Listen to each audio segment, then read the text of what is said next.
大家好，我係 Wilson 鄧威順。呢一陣子咧，市場經歷咗一個大混亂啦。美股喺短短3個交易日裏邊咧，已經跌咗15%啦。港股亦都經歷咗一個歷史以嚟最大嘅單日嘅跌幅。今次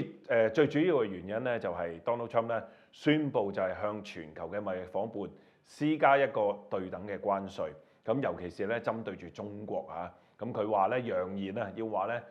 向呢一個中國咧要施加一個咧就125%嘅關稅添咁啊，所以咧就令到個市場咧就即刻咧出現咗一個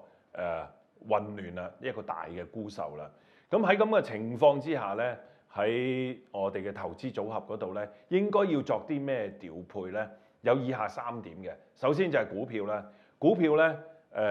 大家可以喺組合裏邊咧調配多翻啲咧，就係呢一個嘅歐洲嘅元素啦。因為咧美國而家行呢一個單邊主義咧，令到有啲嘅資金咧已經開始回流翻去呢個歐洲。因為歐洲方面咧已經覺醒到咧唔可以再依靠呢一個嘅美國啦，或者係 Donald Trump 而家已經令到以前有好多嘅意識形態咧轉變咗，咁所以歐洲咧就要即係自求啦嚇。咁所以咧你見到咧，譬如好似德國咁呢啲大嘅經濟體咧，開始就係推出咧一啲刺激經濟嘅方案。德國最近咧就出咗一個咧5000億美金嘅一個嘅刺激經濟嘅方案咧，咁就係針對性地咧，譬如去刺激做呢一個嘅基建啊等等咧，希望藉住咁咧就係刺激自己本土嘅經濟。咁嚟緊咧，所以咧就會有好多嘅資金咧開始回流翻去歐洲嗰度咧，就去揾呢啲咧投資嘅機會。咁另外中國亦都係啦嚇，咁其實喺 Donald Trump 第一任嘅時候咧，中國已經覺醒到咧唔可以再太依靠呢一個美國，咁所以咧開始咧已經尤其是呢幾年咧有好多咧就係針對性嘅措施出嚟咧，刺激翻咧自己本土嘅經濟，咁所以咧亦都引導有啲嘅資金咧翻去咧呢個中國市場嗰度嘅。咁另外就係美國自己本身啦。咁Donald Trump 就係鼓勵有啲嘅工業咧，就要移翻去呢一個美國啦。咁其實有咩工業係可以有資格翻去美國咧？你知道美國嗰個嘅即係呢個生產成本係非常之高嘅。咁但係有啲行業咧，佢哋嗰個嘅毛利率咧係特別高嘅，係可以將個成本咧轉嫁落去消費者嗰度嘅。有幾個啦，包括有呢個半導體啦、醫藥啦等等啦、國防啦呢啲嘅行業咧，都係可以咧移翻去美國嗰度，咁所以喺咁嘅情況之下咧，呢啲嘅行業咧抗跌力咧可能會更加高添嘅。咁另外一方面咧就係債券啦，債券方面咧嚟緊呢一個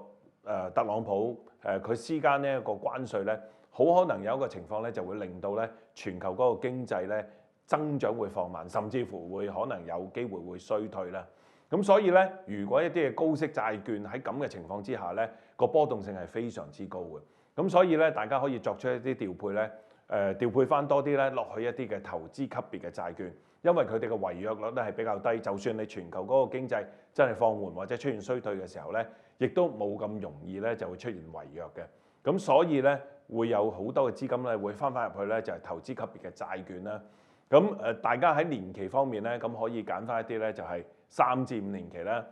或者係另外一邊咧就係長啲嘅7至10年期啦，咁樣去部署3至5年期或者7至10年期嘅一啲投資級別嘅債券啦。咁另外一方面咧就係黃金啦。咁世界而家咁複雜，咁特朗普咧更加令到呢個世界咧越嚟越複雜。咁地緣政治關係方面啦，甚至乎而家呢個關稅啦，都係令到個世界咧有好多舊有嘅一啲嘅